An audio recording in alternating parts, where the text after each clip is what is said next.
I remember attending a workshop on race. This was through the church, maybe when I was down in the Diocese of Los Angeles around the year 2015. The presenter had a theory that Latinos and Anglos had different styles of faith, reflected in how they worshiped. Latinos are Good Friday people, he said. They encounter Jesus in their troubles and sorrows, so they cling to a crucifix with an actual suffering body on it and express their faith in emotional and tangible ways, with rosary beads and the like.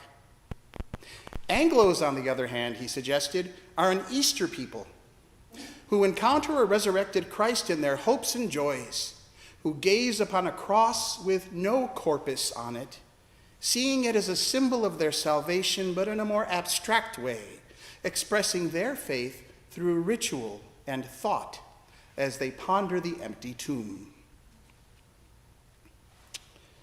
Well, even back then, I thought there was a bit of hoo-ha in all this. The theory just a bit too tidy and stereotypical. I knew plenty of white people with sorrows and troubles. And while it's true I had never met a Latino who was happy,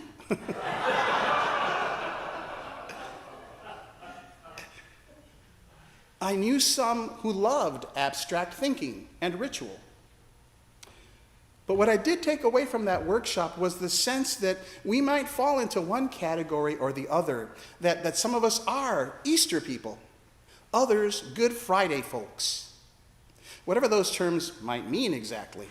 Maybe that some of us see life through an optimistic lens, others with pessimistic eyes, glass half empty or full. Tonight, however, I would like to put in a plug for being Maundy Thursday people. Unlike Good Friday folks, Maundy Thursday people look out at the world and don't just see desolation. Nor do they believe, like those pie-in-the-sky Easter people, that everything's going to be just fine. No. Maundy Thursday people realize we're all kind of screwed. Yet they insist on trying regardless. Or Maundy Thursday people see beauty and potential in the world. But they're not blind to the fact that human beings consistently choose destruction. Now I realize that I am generalizing here, but I really do believe there is a feeling to Maundy Thursday. Like those disciples gathered around the table with Jesus at the Last Supper, we recognize calamity is imminent. Yet we take the time to break bread together and love one another in the face of it. Those words, in fact, could be on a plaque above our church door. We recognize calamity is imminent, yet we take time to break bread together and love one another in the face of it. Join us. Maundy Thursday holds both sorrow and hope in tension. Jesus knows Judas is about to betray him and keeps dropping hints about it to his disciples, going so far as to tell John, "Watch, he who dips bread in the bowl with me is the betrayer." Yet even with this tragedy hanging over his head, Jesus performs two great actions this Maundy Thursday night that remain at the core of our faith. First, he institutes the sacrament of the Eucharist, breaking bread and sharing wine, both companionable acts. Yet even as they drink and eat, he remarks, "By the way, that bread I just gave you, that's my body. I am about to sacrifice it for love of you. And that wine you just drank, that was my blood, which I'm about to shed for you, so that you might know that I love you so much I am willing to die for you, to prove that nothing you can do is unforgivable, because I've already forgiven you by my sacrifice for your sake.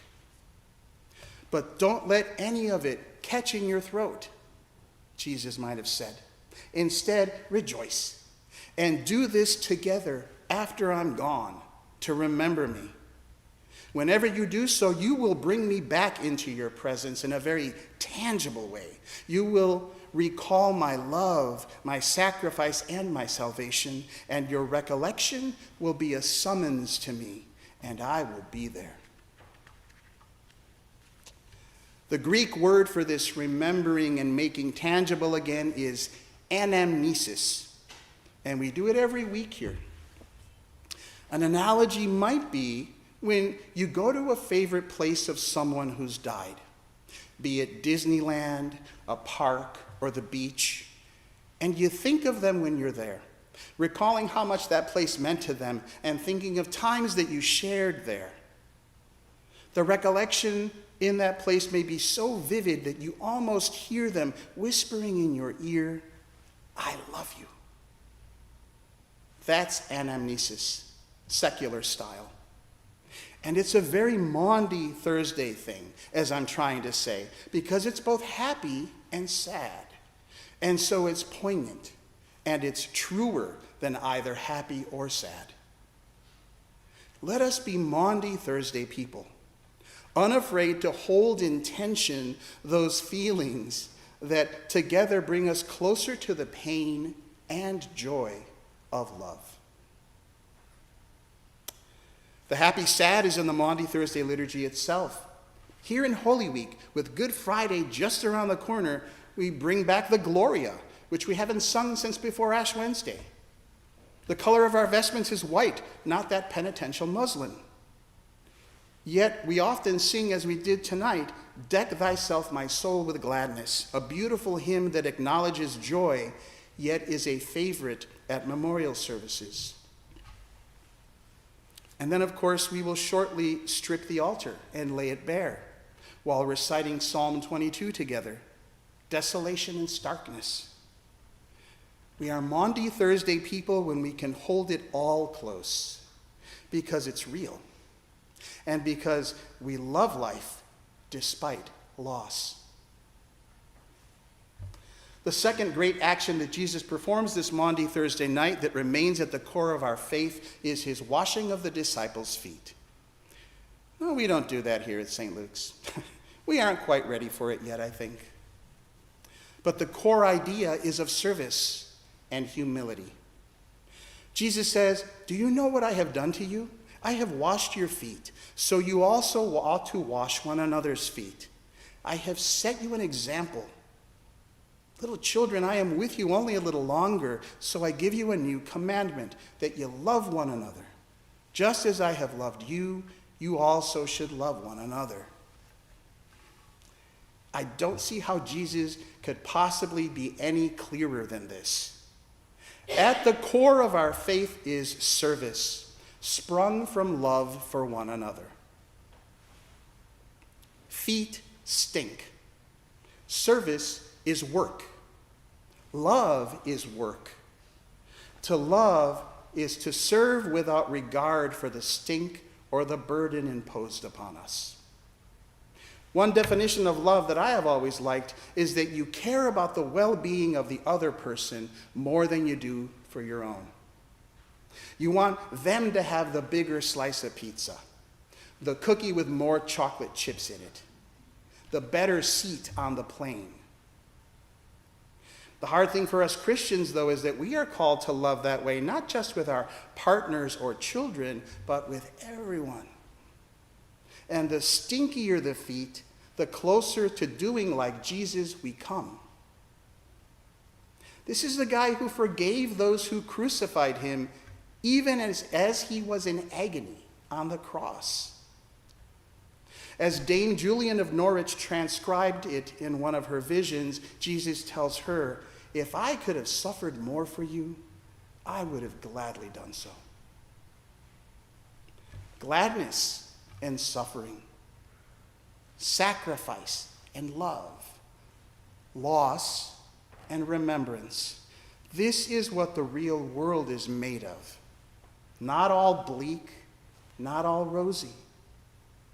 Let us be Maundy Thursday people, holding it all close, even as Jesus embraces us to himself every time we do it to the least of these, and every time we remember and partake of him together. Amen.